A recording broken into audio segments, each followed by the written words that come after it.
Hi, welcome back to Movie Laps. Today, I am going to show you a thriller, sci-fi movie called Limitless. Sit back, relax and enjoy the video. A loud banging noise comes from a metal door, leading to a fancy apartment filled with packed boxes. Inside, there are two dead bodies. On the balcony of the building, Eddie stands close to the edge. He lifts 1 foot off, but 2 gunshots from the neighboring apartment stop him. Someone outside his door is screaming to be let in. Eddie feels disappointed in himself. Now, let's go back a bit over a year. Eddie, looking different, walks down the street. He says he's a writer, but no one believes he has a contract for his novel. He talks about it in a bar, but later, he's seen struggling to write and procrastinating. He leaves his apartment to drink, and weeks or maybe months pass without him writing anything. Eventually, his girlfriend Lindy leaves him, seemingly out of the blue. Eddie was getting ready to propose to Lindy, but she reminds him of his past marriage to Melissa, which didn't go well. Feeling bad about himself, he meets his ex-brother-in-law, Vernon. They chat and lie a bit about their lives. In a bar, Vernon talks about Eddie's creative problems and offers him a special drug that supposedly unlocks the full potential of the brain. Eddie, doubtful but curious, takes a free sample and Vernon's business card. Feeling low, Eddie decides to try the drug on his way home. Inside his building, Eddie meets Valerie, his landlord's wife, who doesn't like him. As she scolds him, the drug kicks in, making Eddie notice things he didn't before. He talks to Valerie, helps with her essay, and they end up being intimate. Entering his apartment, he suddenly notices its filth and disarray. Motivated by the clarity induced by the drug, he embarks on a cleaning spree, restoring order to the point where it resembles a habitable space. With his mind clear, he does what he knows he should. He starts writing. This time, he's genuinely making progress. The next morning, Eddie wakes up, sensing that the drug's effects have completely worn off. The silver lining is that he still has the pages he wrote for his novel. Encouraged, he visits his publisher, asking her to read the unfinished manuscript and offering to return the advance if she's dissatisfied. Returning home, Eddie discovers 3 messages from his publisher, praising the brilliance of what she read. Instead of calling her back, he heads to see Vernon. Opening the door for him, Eddie is surprised to find Vernon looking battered but reluctantly lets him in. Vernon acknowledges Eddie's purpose and agrees to provide more of the drug, but with a condition: Eddie must run some errands for him. Eddie goes out to handle tasks like picking up dry cleaning and breakfast. Upon returning, he finds his apartment door ajar and the place in chaos. Vernon lies lifeless on the couch. Eddie immediately contacts the police, realizing that the apparent seekers of the drugs missed them. Taking matters into his own hands, Eddie locates the drugs, Vernon's black book, and some money. As the police arrive, Eddie is in possession of the discovered items. Subsequently, he undergoes questioning in a police station, with the detective expressing skepticism about Eddie and his narrative. Melissa contacts the detective's desk, requesting to speak with Eddie. She informs him that she doesn't want him at Vernon's funeral and promises to reach out once everything concludes. Eddie, leaving the police station, becomes paranoid, sensing he might be under surveillance. Arriving home, he counts the money, takes a tablet, initiating a sequence where he rediscovers himself and the drug's potency. He starts by getting a haircut and new clothes, completes his novel, and submits it to his publisher. In just 3 days, he learns the piano, effortlessly acquires new languages, and uses his newfound skills to charm women. Eddie masters math to excel at poker, identifies the right combination of drugs for his aunt with cancer, impresses Wall Street professionals with business acumen, and receives a job offer from them. Making wealthy friends with private jets and luxurious homes, Eddie's pursuit of adrenaline intensifies. Amid recklessness, Eddie has an epiphany, realizing that writing isn't his ultimate goal. Back in his apartment, he studies trade numbers after taking the drug. Seeking funds for his plans, Eddie searches for a loan shark at a diner and persuades him to lend him $100,000. The drop occurs in a park, with the loan shark emphasizing the consequences if Eddie fails to repay. Taking the earlier job offer, Eddie quickly doubles his money through investments, gaining notice from major players in finance. Securing a meeting with one of them, he shares the news with Lindy during dinner, impressing her with his Italian order. Eddie apologizes, charms her, and successfully rekindles their relationship. As Eddie's success grows, he becomes increasingly suspicious that he's being trailed. One evening, while in his apartment with Lindy, Eddie begins to feel unusual. The following day, he and his boss have a lunch meeting with Carl Van Loon. During the meeting, Eddie showcases his impressive pattern recognition abilities, attempting to impress Van Loon. After the lunch, Van Loon gives Eddie some documents to review, and during the ride home, Eddie evaluates them. Impressed with Eddie's insights, Van Loon schedules another meeting.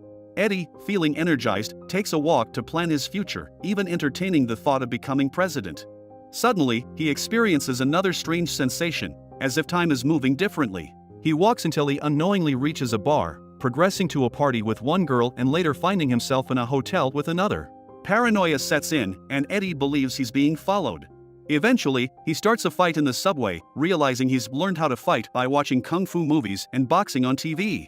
Running throughout the city, he ends up on a bridge, unable to recall the past 18 hours. The next day, Eddie wakes up feeling terrible and decides not to take another tablet. Attempting to review the documents from Van Loon, he finds them illegible. Arriving at the meeting with Van Loon sober and unprepared, Eddie struggles to provide high-level answers. He becomes distracted by news on the TV reporting the death of the woman he was with in the hotel. Abruptly leaving the meeting, Eddie receives a call from Melissa. They agree to meet later that day. Recalling Vernon's black book, Eddie calls the listed people, discovering they are either dead or seriously ill. The last number he dials belongs to the man who followed him, sitting on the same bench. Eddie runs, and after a chase, he escapes in a cab. Meeting Melissa, she reveals that she had also taken the drug and barely survived when she stopped using it. Concerned for Eddie, she advises him to gradually stop taking it to avoid lethal consequences. Returning home, Eddie finds the loan shark waiting for him, escalating the tense situation. Taking his final tablet, the man ingests it as Eddie retrieves the money owed from the bank. Surprisingly, the drug doesn't seem to affect the man. Eddie hands over the money, and though the man claims to feel great, there are no immediate changes in his intelligence. Later, Eddie confides in Lindy about everything and asks her to retrieve the hidden drugs in her apartment. Lindy easily finds them, but on her way back to the office, she calls Eddie, revealing that a man is following her. Stuck in traffic, the man approaches Lindy, prompting Eddie to instruct her to run. The man pursues her, and Lindy seeks help from two guys in a park, only for the man to stab them. Lindy hides, scared and stuck, and calls Eddie for help. He advises her to take one of the tablets, and as the drug takes effect, Lindy experiences what Eddie went through initially. Empowered, she escapes after incapacitating the man. Lindy reaches Eddie, offering him a tablet, and they check into a hotel together. The next morning, as Lindy prepares to leave, Eddie tries to convince her that he'll get back on track. However, after taking the drug herself, Lindy disagrees. While Eddie sees the positive aspects of the drug, Lindy is fearful. Despite Eddie's assurance that he'll eventually quit the drug, Lindy leaves.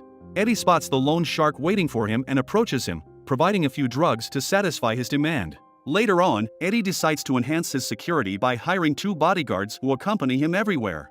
Despite his previous mishap, he visits Van Loon to apologize, citing illness as the cause. Given Eddie's past success, Van Loon overlooks the incident and offers him a job. Eddie orchestrates the largest merger in history for Van Loon, recovering his professional standing. Not willing to wait for his dwindling drug supply to run out, Eddie approaches a chemist with a proposition he'll pay $2 million if the chemist can recreate the drug in 6 months. During lunch one day, the detective arrives, revealing Eddie's identification as the man seen leaving the hotel when the young woman was killed. Eddie hires a top lawyer to secure his release. At a crucial merger meeting with Van Loon, Eddie notices that Atwood, from the opposing side, is unwell. They plan to reconvene the next day. After the meeting, Eddie confronts Van Loon, who warns him not to become a competitor, emphasizing that Eddie's exceptional abilities are a gift. Eddie returns to his hotel room, now trashed, and decides to purchase the luxurious apartment seen at the film's beginning. The loan shark reappears, transformed, demanding more tablets or threatening to expose Eddie's police troubles. The following day, Atwood fails to show up to sign the merger documents, and his wife reveals he's sick due to the drug. Eddie, meeting his lawyer in a police station, is relieved not to be identified in a lineup. Ignoring the loan shark, he returns to Van Loon's office, where they watch news about the merger. Van Loon is angered but concerned about Atwood's deteriorating health.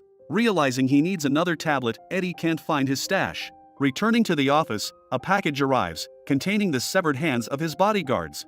Panicked, Eddie rushes to his apartment, where he hears news about Atwood's wife providing a misleading statement about the merger. The lawyer taking over the interview is also Eddie's lawyer. The doorbell rings, and it's the loan shark outside, demanding Eddie to open up. Subsequently, Eddie is found standing on the edge of his balcony, resisting the urge to jump. Desperate to find another tablet, he frantically searches for one. Just as he locates it, he accidentally drops it the moment the loan shark enters his apartment. The loan shark's henchman sees Eddie and force him into a chair. The loan shark explains his method of using the drug dissolved in a solution and injected through a vein. After shooting up, he instructs his men to locate Eddie's stash while he tortures him for information. Amid the chaos, the goons attempt to crack open Eddie's safe, providing the perfect moment for Eddie to strike. Seizing an opportunity, Eddie stabs the loan shark as he leans over, killing him. In a twisted turn, Eddie resorts to drinking the loan shark's blood to satisfy his craving for the drug. Empowered, he fights off the remaining goons, taking them down one by one. Meanwhile, Atwood passes away at the hospital, and Eddie sits beside the man who had been following him. Later, the same man assists Eddie in finding more drugs in the lawyer's apartment, who had seized Atwood's stash for himself. 12 months later, Eddie releases a book and runs for the Senate. Van Loon waits in his office, revealing his knowledge of the drug. He discloses the shutdown of his lab and offers to supply Eddie with the drug in exchange for collaboration. Despite the tempting proposition, Eddie refuses to work with Van Loon.